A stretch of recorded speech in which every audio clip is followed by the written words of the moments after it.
കയറി. ATM card കയ്യിൽ വെച്ചോ. പിന്നെ പൈസ കൊടുക്കണം, പാലിൻ്റെ പൈസ കൊടുക്കണം, കറണ്ട് ബില്ല്, പിന്നെ ഗ്യാസ് തീരാറായി, അതൊന്ന് ബുക്ക് ചെയ്യണേ.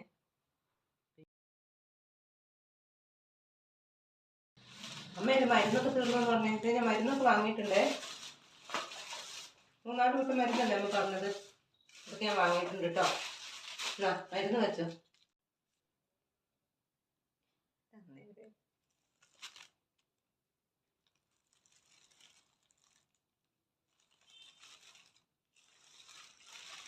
പിന്നെ അമ്മല്ലേ കുറച്ച് സാധനങ്ങൾ വാങ്ങാനുണ്ട് അമ്മയ്ക്കെന്ന് പറഞ്ഞേ. പൈസ വെച്ചോ.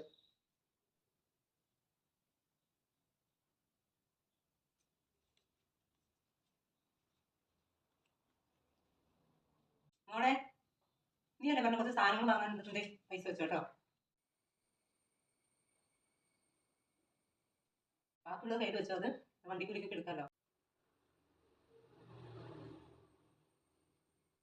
5-ാം തീയതി ആയില്ലേ, ചിട്ടിയുടെ പൈസ അടയ്ക്കണ്ടേ, അത് അടച്ചു തരും കേട്ടോ.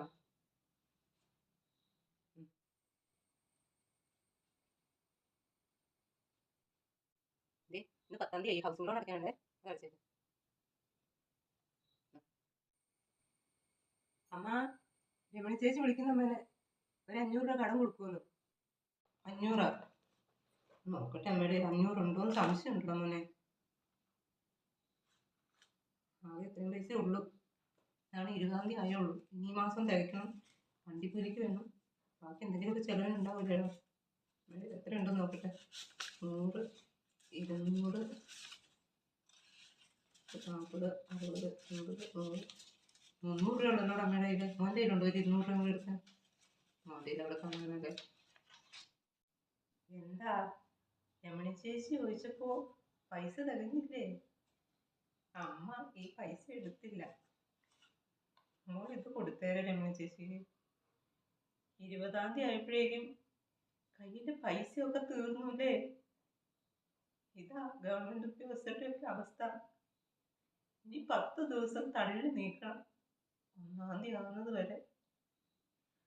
അമ്മയ്ക്കറിയാം, അതുകൊണ്ട് അമ്മ ഇത് സൂക്ഷിച്ചു വെച്ചതാ. അവരോടൊക്കെ പറഞ്ഞ അവർ വിശ്വസിക്കുവോ? മാസം അവസാനമാകുമ്പോ പൈസ ഇല്ല. അവര് വിചാരിക്കും നമ്മൾ നുണ പറയുന്നതാണ്. നമ്മളിത് കൊണ്ട് രമണി ചേച്ചിക്ക് കൊടുത്തേക്ക്. അമ്മയ്ക്ക് ഇനി ഒന്നും വാങ്ങാനൊന്നുമില്ലല്ലോ, എല്ലാം മോള് വാങ്ങിത്തരുന്നില്ലേ, കൊടുത്തേക്ക്.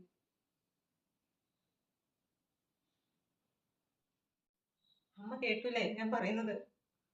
ശരി അമ്മ, മാസം അവസാനമായപ്പോഴേക്കും പൈസയൊക്കെ തീർന്നു. രമണി ചേച്ചിയോട് എന്ത് പറയുമെന്ന് ഓർത്ത് വിഷമിച്ചിരിക്കുകയായിരുന്നു.